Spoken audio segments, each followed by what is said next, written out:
माननीय विधायक श्री अशोक कुमार दास।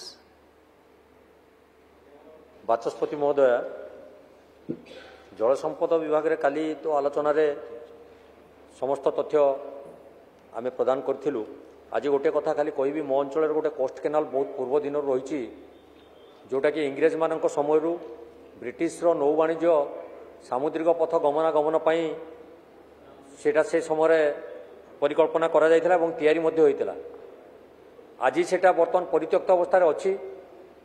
मोर निर्वाचन मंडली ऐतिहासिक प्लेस चारिबाटिया ठारू आपणकर वेस्ट बेंगल मेसलाबाद पर्यंत तार परिव्याप्त अविभक्त बालेश्वर जिला मध्य दे भोगराई दे तार सीमा जाइछि। उक्त केनालटी दीर्घ दिन है परित्यक्त अवस्था पड़ा जोगु लोक मानकर व्यवहार जोगे हो पारुनी। जदि तार पुनरुद्धार करा जाई पारंता, आज राजस्व मंत्री मध्य अछंती, मु तांको अवगति निमंते मध्य एठी जणैबी जे ताको बहुत मुष्टिमेय लोक सब तार आड़ी को सीमा को माने जबरदखल कर रखिचंती। ताको जदि एबे परिष्कार परिच्छन्न करा जिबा सहित तार पुनरुद्धार करा जाई पारंता, तेबे पूर्व ऐतिह्य फेरिबा संगे संगे सेठी टूरिज्म भी व्यवस्था हो पारंता एवं लोक मानकर जलसेचन भी व्यवस्था हो पारंता, सेठी कृषक मानकर भी उन्नति हो पारंता।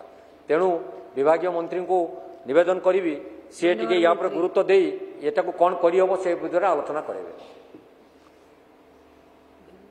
मूल प्रश्नटी थिला अनुगुल जिल्लार हिडसिंग ठारे हेबाकु थिबा हिडसिंग जल प्रकल्प संबंध रे, किंतु मान्यवर विधायक अशोक भाई जो कथा पचारिछंती निश्चित भाव में मु मान्यवर मुख्यमंत्री ऑफिस का तरफ तांको सहित आलोचना करा जिवो एवं ताकू कार्यकारी केमती करा जिवो ए प्रकल्प को आमे ता ऊपर कार्यानुष्ठान